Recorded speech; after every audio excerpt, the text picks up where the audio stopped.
Vous êtes bien sûr Bismart et vous regardez Smart Tech, l'émission qui s'intéresse au monde de l'innovation et du numérique. On entame la deuxième partie de cette édition. On va avoir un zoom quotidien sur l'innovation en fin de partie. Mais d'abord, c'est l'heure d'un rendez-vous avec la diversité. On l'a appelé à l'amorçage. Et c'est Chloé Sebag qui m'a rejointe en plateau, responsable de la communication et porte-parole de l'association Diversidays, qui va nous parler de ces startups qui sont portées par des profils un peu différents de ce qu'on voit d'ordinaire dans la French Tech. Bonjour Chloé. Bonjour Delphine. Merci déjà d'être là pour porter ce sujet avec nous.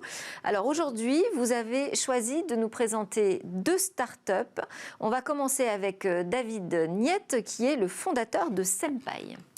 Oui, alors David Niette a fondé Senpai il y a quelques temps déjà. En gros, David... Alors Senpai déjà. De quoi parle-t-on Senpai. Du coup, Senpai, en fait, c'est une plateforme qui met en relation les entreprises avec les éditeurs de logiciels SAS pour faciliter le fait de trouver la solution qu'il vous faut.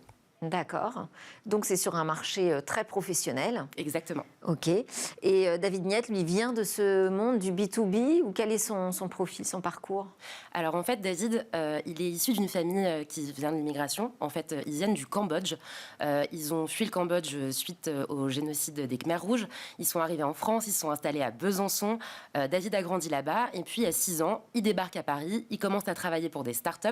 Puis, il va avoir un parcours en agence média. Et ça va lui donner finalement un regard assez élargi de ce qui se passe en termes de marché, des problématiques existantes. Et il a décidé de mettre toute cette connaissance finalement au service des entreprises qui l'accompagnent. Il s'est aperçu que c'était pas si facile en fait de faire son choix, c'est ça? Exactement. Et alors où en est aujourd'hui sa start-up Senpai? Quelle est l'ambition aujourd'hui? Est-ce que c'est de trouver des fonds, des investisseurs? Alors, en fait, l'ambition globale de Senpai, c'est de faciliter la transformation digitale des entreprises, que ce soit des entreprises avec un salarié ou avec 400. Ça va jusque-là. En gros, c'est tout le monde, sauf les grands groupes. Okay. C'est environ 3 millions d'entreprises, donc on est sur un gros marché. Senpai, ils ont déjà quand même bien commencé, puisqu'ils ont été 2 fois lauréats de French Tech Tremplin. Aujourd'hui, l'ambition, c'est finalement d'atteindre le marché européen, une expansion européenne.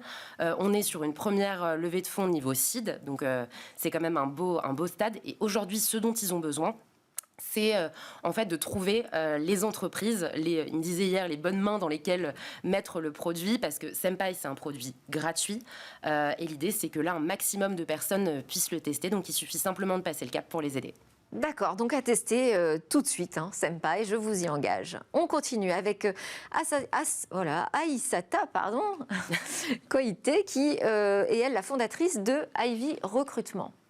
Alors, Aïssata, elle sait de quoi elle parle, effectivement, parce que Ivy Recrutement, c'est une solution pour favoriser la reconversion professionnelle vers les métiers du numérique.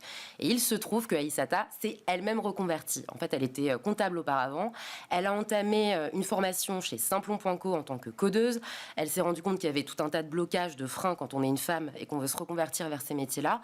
Elle a lancé une première asso qui s'appelle Hello Ada, en hommage à Ada Lovelace.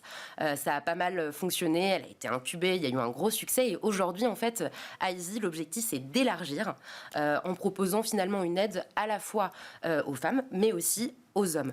Donc dans cette étape. Donc elle a gommé la référence à Ada Lovelace pour faire quelque chose de plus ouvert. Et c'est sur de la formation continue, c'est ça? Elle s'adresse à des personnes qui sont déjà en poste ou en recherche d'un nouvel emploi?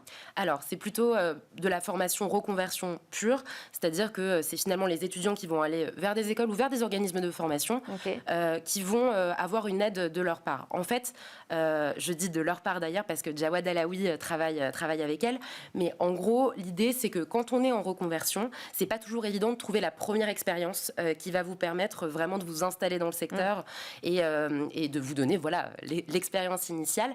Et donc du coup, l'objectif de Ivy, c'est de faciliter le recrutement, de faciliter la mise en relation avec les entreprises, avec un CV qui va pas être un CV détaillé, mais plutôt des vidéos où on va se filmer et où en fait, les parcours de reconversion, il y a souvent des moments, des trous, etc. dans le CV. Donc l'objectif, c'est d'être à égalité avec les autres étudiants pour pouvoir se lancer facilement. Ok, super. Et là encore, où en est la start-up?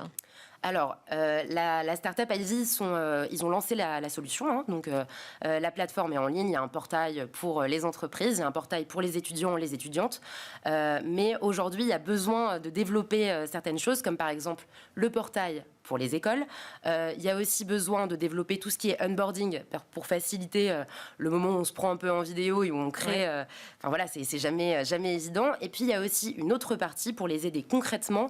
Il faut en fait participer à leur sourcing. Ils ont besoin d'entreprises qui sont prêtes à se lancer, prêtes à recruter des personnes en reconversion et prêtes aussi à pas forcément se soucier du CV dans la globalité, mais à y aller sur voilà, des impressions de départ et sur la détermination du candidat ou de la candidate. Donc ça veut dire 2 types de besoins, hein. Des besoins financiers, clairement, mais d'un autre côté, peut-être un mentoring ou un accompagnement par des professionnels de l'investissement, des startups, je ne sais pas. En fait, je pense qu'il y a besoin de fonds, ça c'est sûr, comme les 2 startups dont on parle aujourd'hui, et puis les startups en fait en général ont toujours besoin de fonds, mais il y a vraiment là une partie sourcing, business développement.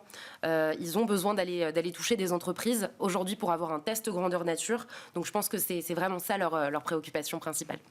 Ok, merci beaucoup Chloé Sebag, donc responsable de la communication, porte-parole de l'association Diversidays qui accompagne tous ces profils de la diversité dans leurs aventures entrepreneuriales.